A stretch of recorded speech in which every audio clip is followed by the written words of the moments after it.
नमस्कार, मैं हूं दीपाली राणा। आप देख रहे हैं कमोडिटी कॉल और बात करेंगे कमोडिटी मार्केट के पूरे एक्शन की, लेंगे आपके लिए स्ट्रैटेजीज भी, साथ ही बात करेंगे रबर की भी, क्योंकि इंटरनेशनल मार्केट में रबर की कीमतों में दबाव दिख रहा है और भाव बीते कई हफ्तों से $170 को पार नहीं कर पा रहे हैं। इसका भारतीय बाजारों पर कितना असर होगा, कीमतों पर दबाव के पीछे कारण क्या है, इसको समझेंगे। हमारे साथ बोनाफाइड रबर एंटरप्राइजेस के मैनेजिंग पार्टनर केतन जोशी मौजूद रहेंगे, साथ ही पृथ्वी फिनमार्ट के डायरेक्टर मनोज कुमार जैन भी हमारे साथ मौजूद है। पहले देख लेते हैं इस समय का प्राइस एक्शन, आपके सामने लेकर आते हैं, नजर डालते हैं सोने, चांदी और बेस मेटल्स पर। सोने में हमने लगातार नरमी देखी है, प्राइसेस हालांकि थोड़ा सा रिबाउंड होकर ट्रेड कर रहे हैं आज के सेशन में, लेकिन एक गिरावट हमने देखी थी गोल्ड में, पीक से थोड़ी सी प्राइसेस रिट्रेस हुए थे, लेकिन वापस अब स्ट्रेंथ दिख रही है। 2% ऊपर गोल्ड कारोबार कर रहा है। इस समय सिल्वर का हाल देखें तो 0.1% के आसपास की मजबूती यहाँ भी है। 94,735 के मौजूदा लेवल्स देखने को मिल रहे हैं। लेकर आते हैं आपकी स्क्रीन पर कच्चा तेल। कच्चे तेल में हमने गिरावट देखी, ओपेक प्लस के सप्लाई बढ़ाने की खबरों के बीच में। इंटरनेशनल मार्केट्स में 60 के नीचे फिसला, घरेलू बाजार में 5,000 के नीचे 4800 के आसपास ट्रेड कर रहा है। हालांकि अगर इंटरनेशनल मार्केट्स में देखेंगे तो 59 तक फिसला था आज दिन के दौरान भी, 3.5% 4% तक की वीकनेस थी, वहां से थोड़ा सा संभल कर वापस से 60 के ऊपर ब्रेंड कारोबार कर रहा है इंटरनेशनल मार्केट्स में। बेस मेटल्स देखेंगे तो खरीदारी बेस मेटल्स में सिर्फ कॉपर में है, 0.5% ऊपर है, बाकी एल्यूमिनियम, जिंक, लेड में एक्शन मिसिंग है। एग्री बाजार का हाल और दिखाते हैं। शुरुआत करते हैं स्पाइसेस के साथ, जहां पर गिरावट है आज के कारोबार में। टर्मरिक साथ ही जीरा कमजोरी के साथ ट्रेड कर रहे हैं। कोरिएंडर में हालांकि 0.5% की मजबूती है। कॉटन सीड ऑयल के फिर से मजबूत हुआ है 1% ऊपर। बाकी कमोडिटीज में प्रेशर ही है, फिर चाहे वो ग्वार गम हो या ग्वार सीड हो। इस प्राइस सेक्शन के बीच में ट्रेडिंग के मौके का इस पर करते हैं बातचीत। मनोज कुमार जैन मौजूद है। मनोज जी नमस्कार, बताइए आपकी ट्रेडिंग कॉल्स। नमस्कार दीपाली जी। बिल्कुल, यहाँ पे पिछले सप्ताह हमने सोने और चांदी में तेज गिरावट देखी थी, लेकिन सप्ताह के अंत में जो इसराइल के ऊपर फिर से एक बार टेररिस्ट अटैक हुआ, तो उसके चलते हम देख रहे हैं कि जो सेफ हेवन डिमांड है वो फिर से एक बार इमर्ज होती हुई दिख रही है। दूसरा, इस सप्ताह यहाँ पे यूएस फेड की मॉनेटरी पॉलिसी मीटिंग भी होना है, और जो यूएस के इकोनॉमिक आंकड़े कमजोर आए थे, उससे अब ये धारणा बनती हुई दिख रही है कि शायद यूएस फेड ब्याज दरों में कटौती का कोई निर्णय कर सकता है, तो वो भी यहाँ पे कीमतों को सपोर्ट कर रहे हैं। सोने में आज हमने ऑलरेडी अच्छी बढ़त आते हुए देखी है, तो रिस्क रिवॉर्ड के लिहाज से अब यहाँ पे चांदी में रणनीति बनाना ज्यादा बेहतर होगा। चांदी का जो जुलाई वायदा है वहाँ पे 94,500 के स्तर पर बाय करना चाहिए। स्टॉप लॉस एक 93,800 का रखें, और लक्ष्य ऊपर में यहाँ पे 95,800 तक के रखे जा सकते हैं। उसके अलावा हम देख रहे हैं कि बेस मेटल्स में एक सुस्ती बनी हुई है, लेकिन यहाँ भी हम देख रहे हैं कि निचले स्तरों पर सपोर्ट जो है वो बने हुए हैं। एल्यूमिनियम एक अच्छी रेंज में कंसोलिडेट करता हुआ नजर आ रहा है, तो एल्यूमिनियम के मई वायदा में यहाँ पे बाय किया जा सकता है 232 के स्तर पर। स्टॉप लॉस एक 230 का रखना चाहिए, और लक्ष्य ऊपर में 235 से 236 तक के रखे जा सकते हैं। ओके, तो ये रही आपके लिए ट्रेडिंग स्ट्रैटेजीज। एल्यूमिनियम पर, गोल्ड, सिल्वर पर यहाँ पर बातचीत हुई।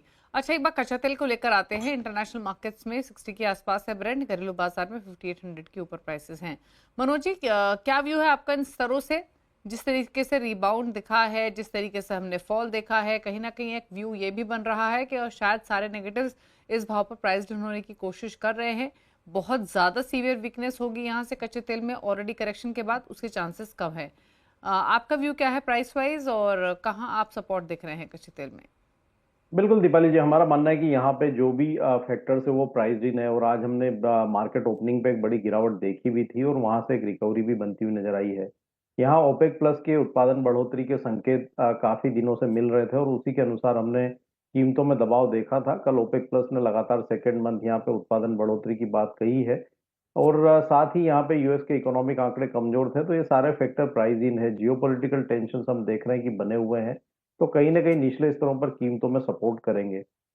WTI की अगर मैं बात करूं तो $54 इंटरनेशनल मार्केट में एक मजबूत सपोर्ट रहेगा। भारतीय बाजारों में 4650 के जो स्तर है वो यहाँ पे होल्ड होना चाहिए क्लोजिंग बेसिस पर। तो हमारा मानना है कि डाउन साइड अब यहाँ से लिमिटेड लगती है। हालांकि अपसाइड में भी अभी बड़ी बड़ी बढ़त की संभावना नहीं है। अगर यूएस फेड की मॉनेटरी पॉलिसी मीटिंग में ब्याज दरों में कटौती को लेकर के कोई संकेत आते हैं, तो फिर वो एक यहाँ पे पॉजिटिव रहेगा कच्चे तेल की कीमतों के लिए। नहीं तो एक रेंज जो है 54 से $60 WTI शॉर्ट टर्म में रह सकती है। डाउन साइड यहाँ पे भारतीय बाजारों में 4650 एक इंटेक्ट रहना चाहिए। वहीं अपसाइड हमारा मानना है कि 5100 यहाँ पे रेजिस्टेंस रहेंगे। ओके, तो ये रहा आपके लिए ट्रेडिंग व्यू कच्चे तेल पर भी। लेकिन आगे बढ़ेंगे और बात कर लेते हैं रबर की, क्योंकि इंटरनेशनल मार्केट्स में रबर की कीमतों में तेजी देखने को मिली है। $169 प्रति किलो का प्राइस इंटरनेशनल मार्केट्स में देखने को मिल रहा है। और पिछले अगर एक महीने की बात करें तो मोर और प्राइसेस रेंज में रहे हैं, कंसोलिडेट कर रहे हैं। जो लोअर लेवल बनाया था वो 9 अप्रैल को बनाया था, जो कि $158 का था। वहां से ऑलरेडी एक रिबाउंड हम अप्रैल में आते हुए देख चुके हैं। अब सवाल ये है कि गिरावट क्यों है, क्या मायने हैं इसके भारतीय कंपनियों के लिए, इसको समझते हैं। हमारे साथ इस पर बातचीत करने के लिए बोनाफाइड रबर एंटरप्राइजेस के मैनेजिंग पार्टनर केतन जोशी मौजूद है। केतन जी नमस्कार, स्वागत है आपका। तो पहले तो इस इंटरनेशनल मार्केट के प्राइस मूवमेंट को आपसे समझना चाहेंगे। पहले हमने गिरावट देखी लगातार, उसके बाद थोड़ा सा प्राइसेस संभलने की कोशिश कर रहे थे, अब वापस वीक हो रहे हैं। इस बिहेवियर के पीछे की वजह क्या है, कैसे देखते हैं आप? इंटरनेशनल इफेक्ट हुआ था इसलिए because of Trump policy. So not only rubber but all commodities had a fall. Rubber तो यहाँ actually we are expecting the prices to shoot up to 250 before this international crisis. But due to this, there was a sudden drop here also, which we feel is not going to last. It is definitely going to look up. आगे देखने में prices बढ़ने वाले ही हैं. तो prices बढ़ने के पीछे की वजह केतन जी क्या रह सकती है? डिमांड आप बढ़ते हुए देख रहे हैं या ऑलरेडी बहुत गिर चुके हैं इसलिए रिकवरी रहेगी? नहीं, shortage of crop in India, that is the basic okay reason. Okay, कैसी क्रॉप दिखाई दे रही है अगर हम पिछले साल से तुलना करें? कितनी कम परसेंटेज टर्म्स में, कुछ आइडिया आपको सर? 30% क्रॉप का शॉर्टेज है. There is a shortage of 30% about. Okay, अच्छा, इस समय की डिमांड कैसी है अगर हम रबर की बात करें तो? क्योंकि कुछ रिपोर्ट्स ये भी थी कि डिमांड उतनी एनकरेजिंग नहीं है। नहीं, इंडिया की तो ऑलवेज डिमांड ज्यादा ही रहती है. Our industry is self sufficient and we have got enough and more demand. We are importing lot of material from international markets. We are generally running short of our material. On most of it is made up from the imports. Okay, और इसके पीछे की वजह क्या है sir? Shortage of rubber in India. General shortage है. नहीं, We are net importers. Our industry is definitely doing very well. Okay okay, अच्छा, अभी फिलहाल इंपोर्ट्स कैसे हो रहे हैं अगर हम रबर की बात करें तो? Imports are already lined up for June, July and August. Okay, So there is no issue कि भाई अभी further अभी import नहीं होगा because we are heading towards the monsoon season from June. And we are expecting some crop to revive due to the rain summer showers here, which are plentiful. Okay, एक last question sir आपसे, तो ये तो confirm ही मान के चलें कि भाव यहाँ से नीचे नहीं जाएंगे, यहाँ से तेजी की तरफ ही बढ़ेंगे? $250 तक आप एक्सपेक्ट कर रहे हैं price movement? Oh, that's too high a price because of international scenario. इतना तो जंप नहीं देखते हैं हम आगे. But definitely 20-25% का जंप आएगा. ओके, तो 20-25% का जंप प्राइसेस में यहाँ से आ सकता है। डिमांड स्ट्रांग है और फसल कम है पिछले साल के मुकाबले 30% तक, इसीलिए प्राइसेस में आगे स्ट्रेंथ ही देखने को मिलेगी। शुक्रिया सर आपका आने के लिए शो में और क्विक व्यू अपने देने के लिए इस डेवलपमेंट पर। एक ब्रेक के लिए रुक रहे हैं, चल वापस आते हैं।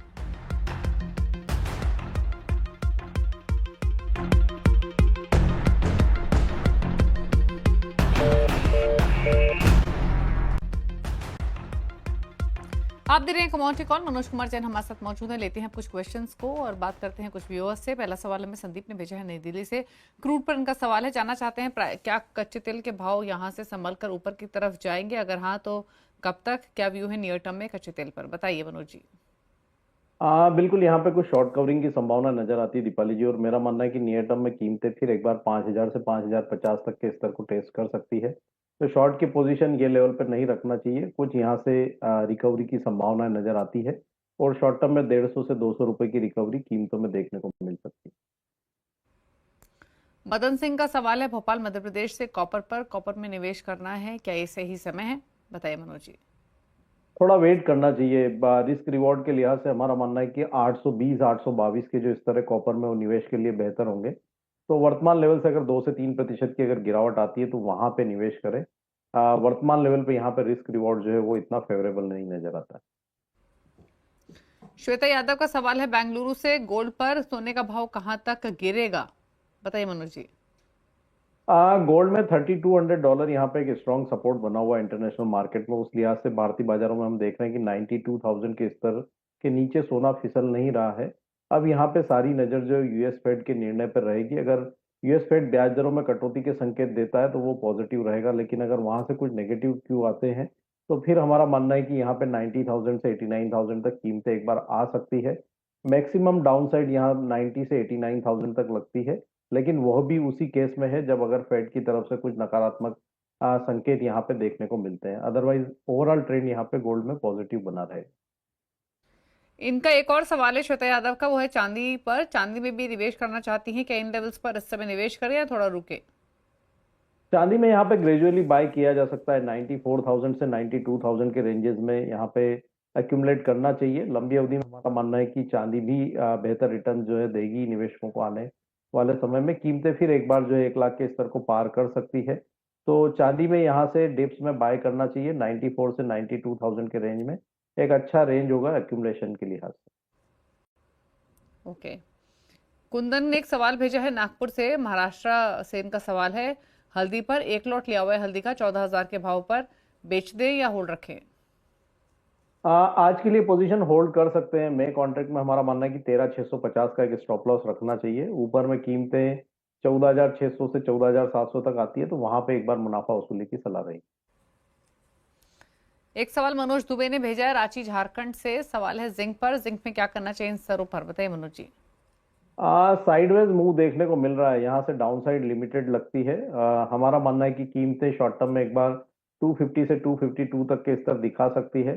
तो अगर पोजीशन बनाना चाहते हैं तो 244 के स्तर के पे यहाँ बाय कर सकते हैं। स्टॉप लॉस एक 241 का रखना चाहिए और 250 तक के लक्ष्य रख सकते हैं। ओके, चलिए तो ये रहे आपके तमाम सवाल। क्विकली एक स्ट्रैटेजी भी ले लेते हैं एग्री पैक से। बताइए मनोज जी, एग्री बाजार में कोई ट्रेड आप रेकमेंड करेंगे क्या?